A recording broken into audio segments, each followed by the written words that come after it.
नमस्कार।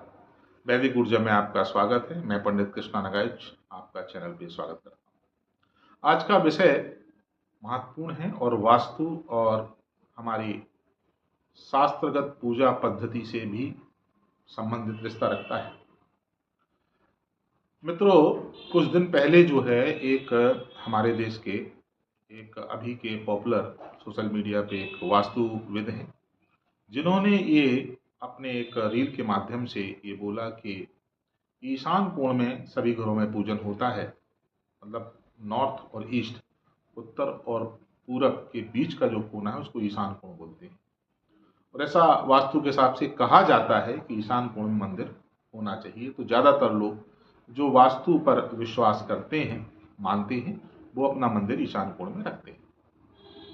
अब दूसरी बात यह है कि ईशान कोण को यहाँ पे, क्योंकि 5 तत्वों के आधार पे ही वास्तु हमारी पूरा शास्त्र आधारित है, और ईशान कोण का जो तत्व है वो जल तत्व। तो उनका ये कहना था कि ईशान कोण में आप जो है लाल रंग का प्रयोग ना करें, और विशेष करके बिल्कुल ना करें, पीले करें या फिर सफ़ेद करें।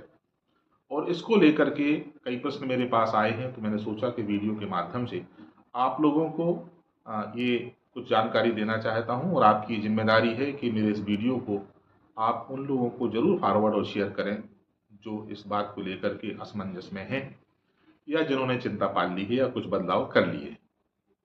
देखिए, ईशान कोण को थोड़ा सा आपको मैं वास्तु का एक छोटा सा ज्ञान भी देने वाला हूं, और असली वैदिक वास्तु क्या है आपको समझ में आ जाएगा।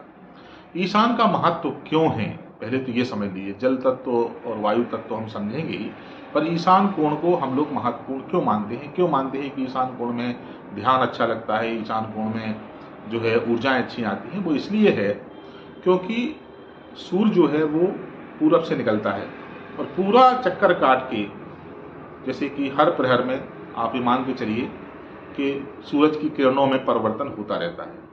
तो सुबह यानी कि सूर्यास्त के पहले का जो काल होता है, सुबह 3 बजे से 6 बजे तक, यहाँ पर सूर्यदेव ईशान कोण में होते हैं और एकदम उदय होने की तैयारी कर रहे होते हैं। तो इस समय की जो किरणें होती हैं उनमें विटामिन ए, विटामिन डी और बहुत सारी जो है वो कॉस्मिक एनर्जीज होती है। इसलिए हमारे यहाँ कहा गया कि सूर्योदय के पहले स्नान करना चाहिए, सूर्योदय के पहले साधना करना चाहिए। बहुत सारी साधनाएं सुबह 3 बजे, 4 बजे, 5 बजे होती हैं, ये सबको पता है। मेरे कहने का अर्थ है, इस बात को आप समझने का प्रयास करेंगे तो आपको सारा मुद्दा क्लियर हो जाएगा कि नॉर्थ ईस्ट का जो कोण अच्छा है उसका सोर्स क्या है? उसका सोर्स सूरज ही है, जो कि अग्नि तत्व है। ये मेरे कहने का मतलब था कि सूर्य की किरणें इस प्रकार से अलाइन होती हैं 3 से 6 के बीच में कि आपको सकारात्मक ऊर्जा से भर देती हैं। और इसलिए कहा गया कि ईशान कोण की तरफ मुंह करके आप प्रार्थना करिए। और हमारे ईशान कोण में ज़्यादातर हिंदुस्तान में हिमालय भी आता है, मध्य भारत को देख करके। तो कैलाश पर्वत को या हिमालय को भी हम लोग, महा हिमालय को भी देवी देवताओं का स्थान मानते हैं। तो इस ओर करके हम लोग प्रार्थना करते हैं। ये हो गई एक बात। अब दूसरी बात यह है कि क्या हमको लाल रंग का प्रयोग करना चाहिए या नहीं करना चाहिए? देखिए, यदि आपका ईशान कोण में कोई कमरा है तो ये बात सही है कि ऐसा नहीं है कि पूरे ईशान कोण में आप लाल कलर कर देंगे तो आपको लाल रंग, क्योंकि एग्रेशन, शक्ति का संचार करता है ना, तो बहुत ज़्यादा शक्ति भी अगर आप हैंडल करने की स्थिति में है तो कोई फर्क नहीं पड़ेगा। अदरवाइज आपके अंदर एग्रेशन वगैरह आ जाएगा, क्योंकि बहुत ज़्यादा लाल रंग जो है वो आपके शरीर में कार्टिसोल नाम के जो है वो हार्मोन को एक्टिवेट करता है, जिससे हमको गुस्सा आता है या बीपी हमारा थोड़ा बढ़ जाता है। ठीक है, ये बात हो गई। लेकिन जो हम लोग पूजा करते हैं उसकी चौकी के ऊपर जो लाल वस्त्र बिछाते हैं, या हमारे घर में यदि भगवती विराजमान हैं उनको हम लोग लाल चुनरिया पहनाते हैं और लाल वस्त्र पहनाते हैं, तो क्या उससे कोई फर्क पड़ेगा? बिल्कुल नहीं पड़ेगा।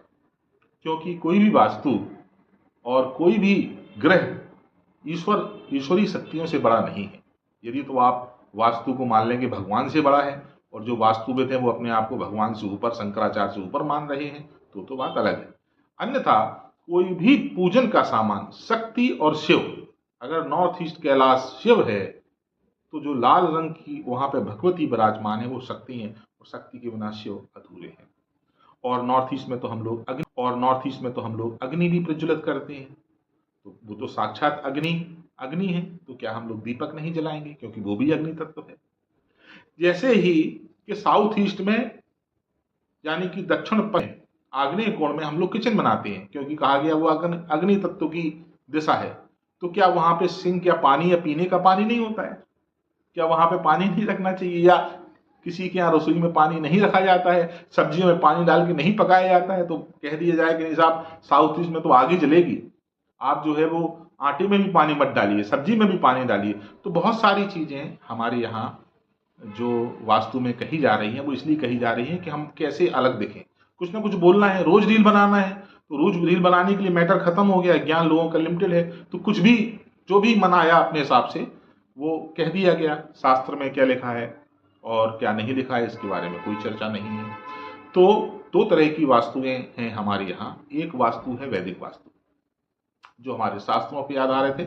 साथ में हम लोग डेफिनेटली देश परिस्थिति काल वैदिक नॉलेज हो। आज की स्थिति में जब हमारे घर में वाईफाई है, हमारे घर में जब जो है वो माइक्रोवेव ओवन है, मोबाइल टावर्स हैं, तो उनके वाइब्रेशंस कंपन को साथ में रखे वैदिक के नियमों का हम जब पालन करते हैं, तो ये मॉडर्न वास्तु, मॉडर्न वैदिक वास्तु हो जाती है। ये मॉडर्नाइजेशन होना अच्छी बात है, लेकिन ज्यादातर जो वास्तु चल रही है वो मेड इन चाइना वास्तु है, फेंगशू के आधार पे है। सारे के सारे सिस्टम लोग चाइना के लेकर के आए हैं, प्लास्टिक की चीजें उपयोग करा रहे हैं। तो आप ऐसे लोगों से बचें। हो सकता है कि वो वास्तुविद बहुत पॉपुलर हो गए हों, हो सकता है उनकी रील बड़ी वायरल हो रही हो, लेकिन कोई आदमी वायरल होने से या फेमस होने से सही हो जाएगा ये जरूरी नहीं है। ज्यादातर आपको ऐसे में समस्याएं आएंगी और बाद में आपको रियलाइज होगा। तो मेड इन चाइना वास्तु से आप लोग जो है वो सावधान रहें, हर चीज को गहराई से समझें। कुछ लोग मेरे पास, मैं इसलिए चिंतित हूं कि कुछ लोग जो है मेरे पास आए कि दुर्गा जी को हम पीला वस्त्र या सफेद वस्त्र पहनाते हैं। नहीं नहीं, वो शक्ति का प्रतीक है। ये जो वस्त्र मेरे ऊपर देख रहे हैं आप, ये भी कहा गया कि अग्नि नॉर्थ ईस्ट में अगर लाल रंग होगा तो आपका ध्यान नहीं लगेगा। तो ये जो आप लाल रंग देख रहे हैं मेरे ऊपर, जो वस्त्र है एक गहरे लाल रंग का है। और ये किसकी ड्रेस है? ये दो लोगों की ड्रेस मैंने देखी, और भी लोगों की हो सकती है। एक बौद्ध भिक्षुओं इसी तरह का ड्रेस धारण करते हैं, और उनसे ज्यादा ध्यानी कोई इस समय तो बुद्ध, जो लोग गौतम बुद्ध को मानते हैं या बौद्ध जो है तरीके से ध्यान करते हैं, वो बहुत ही ध्यान में उच्च कोटि के सिद्ध पुरुष हैं।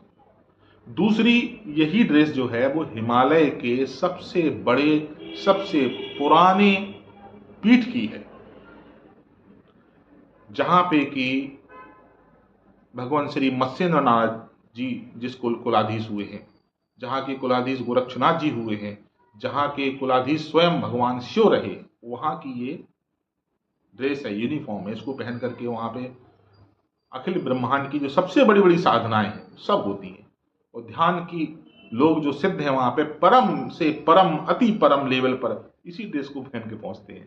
तो ये भी कहना, ये चूंकि प्रैक्टिकल है, मेरे पास ये ड्रेस है, उस कुल से मैं जुड़ा हुआ हूं तो मैं जानता हूं, इसलिए कह देना कि ये लाल रंग पहन के आपका मन नहीं लगेगा, ये भी मूर्खतापूर्ण बात है। ये प्रत्यक्ष अंकन प्रमाणम में आपको प्रत्यक्ष प्रमाण दे रहा हूं। तो इसलिए आप लोग जो है वो बिल्कुल ईशान कोण पे आप लाल वस्त्र बिछा सकते हैं, आप माँ को लाल चुनरी पहना सकते हैं, भगवान को लाल वस्त्र भी पहना सकते हैं, उसमें कहीं कोई जो है वो विरोधाभास नहीं है। वहां दीप प्रज्वलित करिए और भगवान की साधना करिए। आप सबका धन्यवाद। अगर आपको सही लगे तो लोगों को से वीडियो शेयर जरूर करें, ताकि सही नॉलेज, सही जानकारी लोगों तक पहुंचे। जय राम जी की।